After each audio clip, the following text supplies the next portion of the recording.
여러분 안녕하세요. 최신 기출로 정리하는 한국사 신쌤 신정호입니다. 오늘 최신 기출로 정리하는 관광통역 안내사 한국사 그 5번째 시간인데요. 오늘 우리가 같이 공부해 볼 파트는 그렇죠. 고려의 정치사 파트입니다. 이 파트에서 지난 4년 동안 총 9문제가 출제됐는데요. 매년 많게는 3문제, 적게는 2문제 정도 출제되는 파트입니다. 자, 그러면 저와 함께 1번부터 차근차근 함께 살펴보도록 하겠습니다. 1번 고려의 정치기구에 관한 설명으로 옳지 않은 것은 2017년도 기출이네요. 고려의 정치기구에 대한 틀린 설명 찾아라. 1번 중서문화성이 최고의 정무기구였다. 고려의 중앙정치기구 제일 중요했던 게 이성육부제. 이성은 중서문화성, 상서성. 그 중에서 중서문화성은 최고의 정무기구 맞는 설명. 따라서 중서문화성의 장관인 문화시중이 고려의 수상. 1번은 맞는 설명이었고요. 2번 상서성은 상서도성과 육부로 구성되었다. 그렇죠. 상서성 밑에는 육부가 존재했고 따라서 행정실무를 집행하였다. 자, 그런데 좀 어려운 내용이지만 사실은 이 육부를 관할하는 상징적인 기구로서 상서도성도 존재하였다. 그래서 2번도 맞는 설명. 3번 중추원은 국방 대외 문제를 논의하는 회의기구였다. 여러분, 고려의 독자적 기구로서 고려에서 제일 중요한 2개의 관부, 양부라고도 하죠. 이게 중서문화성, 중추원. 따라 중서문화성은 제부라고도 불렀고 중추원은 추부라고도 불렀고, 그래서 이 제부와 추부의 고위 관료인 제신과 추밀, 이 제추들이 모여서 국가 중대사를 논의하는 걸 제추회의. 제추회의 중에서 국방과 대외 문제를 논의하는 회의기구? 그렇죠. 도병마사네요. 3번은 중추원에 대한 설명이 아니라 도병마사에 대한 설명이네요. 틀렸네요. 3번 정답. 여러분, 중추원은 어떤 기구죠? 그렇죠. 군사 기밀이나 왕명을 출납하던 기구. 자, 국방 대외 문제를 논의하던 도병마사와는 다릅니다. 4번 당송제도의 영향을 받았으나 고려 독자의 기구도 있었다. 그렇죠. 당나라 제도를 본뜬 건 이성육부제도, 송해 제도를 본뜬 것 중추원 3사 같은 거. 고려의 독자적 기구? 그렇죠. 제추회의, 도병마사, 식목도감. 4번도 맞는 지문. 자, 다음 문제 보도록 하겠습니다. 2번 고려 무신정권 시기 중 정중부부터 이민의 집권기에 관한 설명으로 옳지 않은 것은? 이것도 2017년도 기출이네요. 1번 집권과 무신 사이에 치열한 권력 투쟁이 벌어졌다. 예, 일단 무신 정변에 가담했던 정중부, 이의방, 이고 중에서 우선 이의방이 이고를 죽이고 권력을 차지했었는데 정중부가 그렇죠. 이의방을 죽이고 권력을 차지. 이후 경대승이 정중부를 죽이고 권력을 차지했다가 경대승이 병사하자 정중부에 부하였던 이의민이 권력을 차지. 예, 1번은 맞는 지문 되겠네요. 2번 이규보 등의 문신이 대거 등용되었다. 아, 무신 집권기 중에서 정중부, 경대승, 이의민 다음에 집권한 게 최충원. 최충원은 그렇죠. 권력을 자신의 아들, 손자, 증손자까지 이어져서 최씨 무신 정권을 수립하게 되죠. 이때 이규보 등 문인이 대거 등용, 즉 이때는 최충원 집권기부터 시작된다고 보시면 됩니다. 따라서 2번은 틀렸네요. 정중부부터 이의민 집권기에 관한 설명이 아니네요. 2번 정답. 3번 무신집권자에 반대하여 조의총이 반란을 일으켰다. 조의총의 난, 김보당의 난, 그 다음에 교정승려의 난, 다 정중부 집권기의 대표적인 반란. 기억하셔야 되죠. 3번도 맞는 설명. 4번 중방을 통해서 집단 지도체제가 운영되었다. 그렇죠. 여러분, 중방이 뭐였죠? 그렇죠. 고려에서 2군 6위, 중앙군 2군 6위의 상장군, 대장군으로 구성된 최고위 무신들의 합작이고, 정중부 역시 무신은 한때 대장군이었고요. 따라서 상장군으로 승진한 다음에 중방을 통해서 권력을 유지, 중방을 통해서 국가 중요 결정사항들을 논의하였다. 맞는 설명 되겠습니다. 자, 그래서 정답은 2번. 다음 문제 보도록 하겠습니다.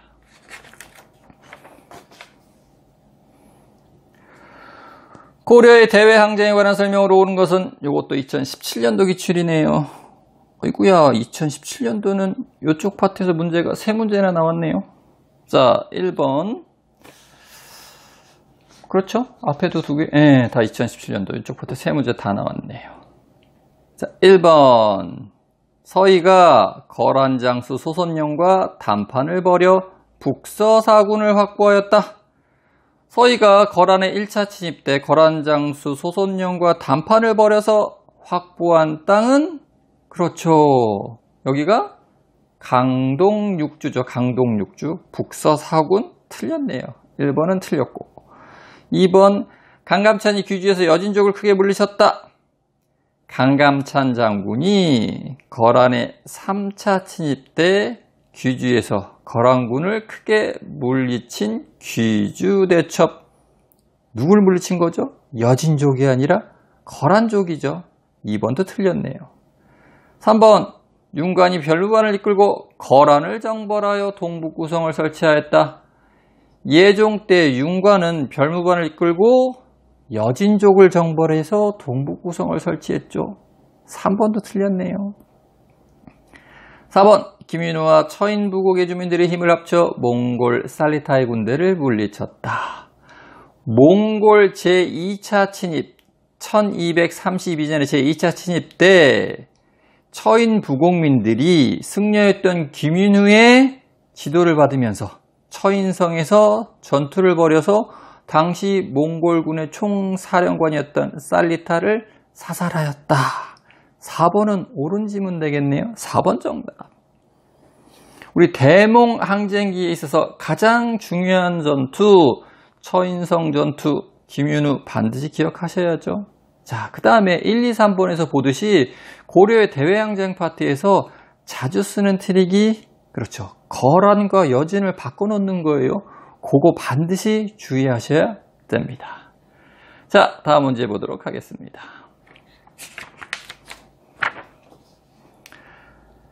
4번, 다음 사건을 발생 시기가 앞선 순으로 바르게 나열한 것은 2018년도 기출 문제네요. 기억, 경대승 도방정치, 니은 묘청의 서경천도운동, 디귿 최충원 교종도감 설치, 리을 삼별초 대몽항쟁. 여러분, 우리 고려를 통치 집단을 기준으로 시기순으로 좀 구분을 하자면, 고려 제일 처음에 누가 고려 사회를 지배했다? 호족. 그 다음엔요, 호족들 중앙 관직을 독점했던 유력 호족과 육두품 세력이 문벌 귀족화되면서, 그렇죠, 그 다음엔 문벌 귀족이 고려를 지배. 그런데 이 문벌 귀족사의 모순이 극에 달하고 일어났던 사건이, 그렇죠, 이자겸의 난. 그 이자겸의 난 직후 묘청의 서경천도 운동이 있고, 이때 서경천도가 좌절되자 묘청이 반란을 일으킨 게 묘청의 난. 이 묘청의 난 누가 진압했다? 개경 문벌 귀족의 대표인 김부식. 김부식이 승리하면서 문치주의가 더 극에 달했고, 이에 의종 때 이러한 문치주의에 반발해서 무신들이 난을 일으킨 게 무신정변. 그래서 정중부, 경대승, 이의방이 집권하고, 그 다음에 최충원이 집권해서 최씨 무신정권을 수립하고, 최충원의 아들 최후 때 대몽항쟁이 시작돼서 강화도로 천도에서 끝까지 항쟁을 하다 무신정권이 무너지면서 개경으로 환도. 이게 1270년이죠. 이때 개경 환도에 반대하면서 강화도 진도를 거쳐 제주도까지 항쟁을 이어갔던 게 삼별초.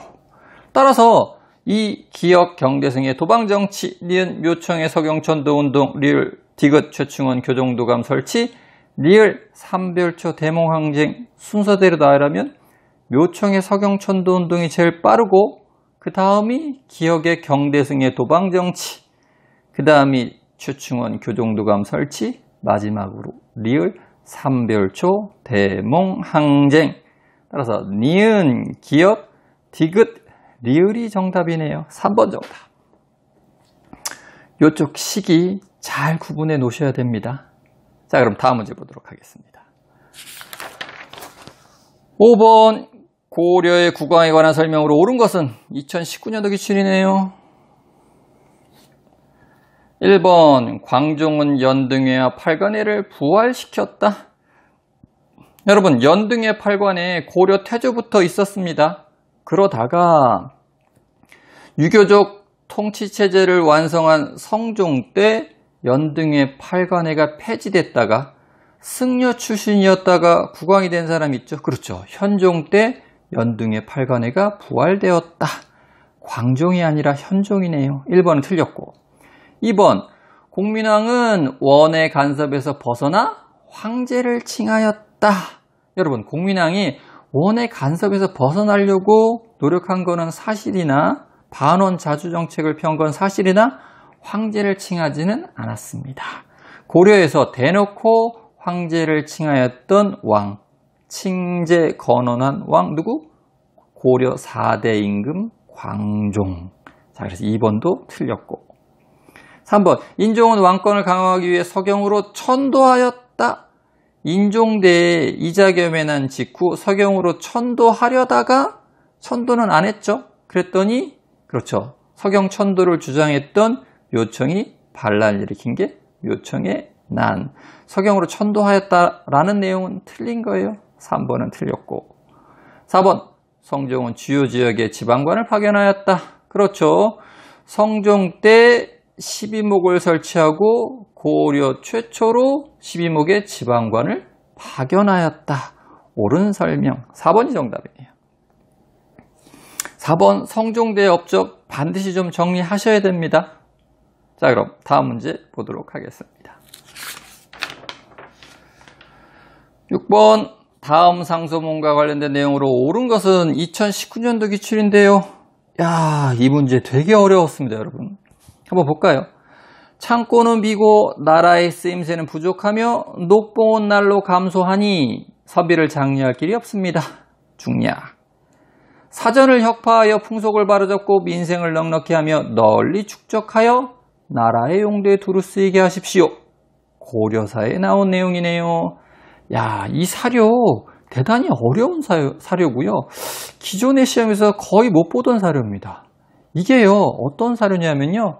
1388년 위화도 회군 직후에요. 그 이성계 정도전을 중심으로 전제 개혁을 주장하게 되는데, 이때 전제 개혁의 선봉장이 조준이었습니다. 조준이 전제 개혁을 주장하는 상소를 올렸고, 이 동조에서요, 황순상이라는 사람이 상소문을 올렸는데, 이게 바로 그 황순상의 상소문입니다. 오, 되게 어려운 사료가 출제됐는데, 일단 이게 황순상의 상소문이다라는 거를 모르셔도 앞에 보면 창고는 비고 나라의 쓰임새는 부족하여 녹봉은 날로 감소하니 선비를 장려할 길이 없습니다. 국가 재정이 열악해졌고 관료들한테 그렇죠. 급여도 제대로 지금 못하는 상황이었고, 그 뒤는 사전을 혁파하여, 여러분 사전 뭐죠? 수조권이 개인한테 지급된 토지. 대표적인 게 과전이죠. 이런 사전을 혁파해서 바로잡자. 아하, 고려 말에 전제개혁임을 알 수가 있겠네요. 추정이 가능하죠. 그거 가지고 좀 푸는 겁니다. 이게 황순상의 상소란 거는 아는 사람 거의 없었을 거예요. 자, 어찌됐건 그거 가지고 풀어보면 1번 전식과제도의 문란에서 비롯된 문제를 지적하였다. 여러분, 전식과제도는 언제 붕괴되죠? 그렇죠. 무신 정권 때, 무신에 난 이후 전식과제도가 아예 붕괴됩니다. 왜요? 제가 뭐라고 설명드렸죠? 무신들 칼 들었잖아. 칼 든 사람들한테 저기요, 이거 제가 그 법에 따라서 받은 토지인데요. 우겨봤자 소용없어요. 잘못하면 목이 달아나는 수가 있어요.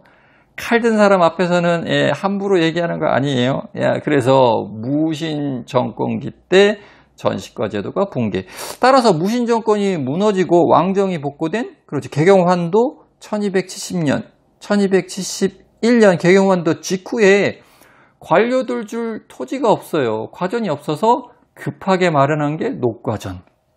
경기 8년에 한정해서 임시로 과전을 지급한 녹과전, 제가 설명드렸죠. 그렇죠. 이미 무신 정권 때 전시과 제도는 붕괴. 따라서 1번은 고려 말 전제 개혁하고는 상관이 없는 내용이네. 한참 뒤에 얘기네요. 2번 교정도감을 설치하여 문제를 해결하려 했다. 교정도감 뭐죠? 최충원이 만든 최씨 무신정권기 최고의 권력기구. 이거는 무신정권기 얘기네. 고려 말 전제개혁과 이거 역시 상관이 없고. 3번 고려 왕조를 지키려는 세력이 토지제도의 개혁 방안을 제시한 것이다. 여러분, 이게 가장 정답과 유사합니다. 아마도 출제하신 분은 이걸 정답으로 정해놓고 출제를 하셨던 것 같은데, 즉 이런 전제개혁을 통해서 결과적으로 전제개혁을 달성한 게 1391년의 과전법이죠. 이 과전법을 통해서 신진사대부의 경제적 토대가 마련되었다라고 평가할 수 있습니다. 자, 그런데 이 전제개혁에서요, 이색으로 대표되는 온건파 신진사대부는 전제개혁을 반대했고요. 이성계, 그 다음에 정도전으로 대표되는 급진파 신진사대부는 전제개혁에 찬성해서 결과적으로 1391년 과전법을 실시하게 되는 건데, 여기 상소문을 올린 황순상이라는 사람이 온건파 신진사대부인지 급진파 신진사대부인지 기록이 명확하지가 않아요. 따라서 고려 왕조를 지키려는 세력, 즉 온건파 신진사대부의 이게 토지제도 개혁 방안이다 라고 얘기할 수가 없는 거예요. 자, 그러면 3번도 틀렸네요. 그럼 4번 볼까요? 개인에게 수조권을 주는 제도를 폐지하여 문제를 해결하였다. 이런 고려 말의 전제개혁론이 결과적으로 결실을 맺은 게 1391년의 과전법이라고 설명드렸죠. 과전법 역시 경기 지역의 토지를 관료들한테 그 수조권을 나눠주는 제도, 수조권을 주는 제도를 폐지하는 것 내용 아닙니다. 이 전제개혁은 수조권을 재분배하는 것, 올바르게 이 권문세족이 갖고 있던 토지들을 고려의 마지막 신진사대부를 중심으로 관료들한테 재분배해준다. 그런 내용이 전제개혁이죠. 따라서 4번도 틀렸네요. 선생님, 정답 없네요. 1, 2, 3, 4. 이것도 2019년도에 출제 오류난 문제입니다. 아마도 출제한 분은 3번을 정답으로 고르고 정해놓고 문제를 출제했을 텐데, 결과적으로는 모두 틀린 내용이라서 모두 정답 처리된 문제. 자, 어려운 문제였는데 참으로 다행이었네요. 모두 정답 처리돼서. 자, 다음 문제 보도록 하겠습니다. 7번, 다음 중 삼별초가 항쟁한 곳을 모두 고른 곳은 2019년도 문제죠. 자, 여러분, 수업 시간에 강조드렸어요. 삼별초는 처음에 강화도에서 항쟁하다가 그 다음엔 진도로 옮겨서 진도의 용장산성을 근거로 항쟁하다, 마지막으로는 제주도로 옮겨서 제주도의 항파두리성 또는 항파두성이라고 하죠. 그곳에서 항쟁하다가 여몽연합군에게 제압된다. 따라서 삼별초가 항쟁한 곳 모두 고르면 디귿의 용장산성, 리을의 항파두성, 디귿과 리을 4번 정답이네요. 자, 다음 문제 보도록 하겠습니다. 8번, 다음 가로에 들어갈 인물로 옳은 것은 2020년 작년도 기출이네요. 고려 무신정권기 가로는 자기 집에 정방을 설치하여 관직에 대한 인사권을 장악하고 서방을 설치하여 문신들을 교대로 수기하도록 하였다. 키워드 볼까요? 정방 설치, 서방 설치. 야, 이 두 개 가지고도 벌써 답 나오죠. 정방을 설치하고 서방을 설치한 사람은 최우. 1번 정답이네. 1번. 수업 시간에 여러 번 강조드렸습니다. 여러분, 이 최씨 무신 정권기 때 문제를 좀 어렵게 내면 아버지 최충원과 아들 최우의 정책을 비교한다. 그래서 이쪽 파트 꼼꼼하게 비교해서 정리해서 숙지하시고 계셔야 된다고 말씀드렸죠. 정방, 서방은 최우의 업적. 1번 정답이었습니다. 다음 문제 보겠습니다. 자, 9번 마지막 문제네요. 가로에 들어갈 내용이 올바르게 짝지어진 것은 2020년도 기출입니다. 작년 기출문제고. 고려의 독자성을 보여주는 중앙정치기구로 기역은 대외적으로 국방과 군사 문제를 담당했으며 니은은 대내적으로 법률과 격식 제정을 담당. 고려의 독자적인 정치기구는 제추회의. 제추회의는 도병마사, 식목도감. 그 중에서 도병마사는 대외적으로 국방과 군사 문제 담당, 식목도감은 대내적으로 법률과 격식 제정을 담당. 따라서 정답은 기역은 도병마사, 니은은 식목도감. 2번이 정답이네요. 자, 이것으로써 우리 고려의 정치사 파트, 그동안 4년 동안의 기출문제들 모두 풀어봤는데, 여러분 이쪽 파트에서 우선은요, 왕대사 정리 꼭 하셔야 됩니다. 태조, 광종, 성종, 그리고 고려 말의 공민왕 업적 반드시 정리해 두셔야 되고요. 또 그 다음에 고려의 중앙통치체제, 이것도 반드시 정리해 두셔야 되고, 고려의 지방통치조직도 같이 정리해 두셔야 되고, 그 다음에 고려의 대외항쟁 좀 정리해 놓으셔야 되고요. 마지막으로 무신직공의 특징 같은 것도 반드시 정리해 놓으셔야 됩니다. 자, 그럼 이것으로써 오늘 수업 마치도록 하겠습니다. 감사합니다.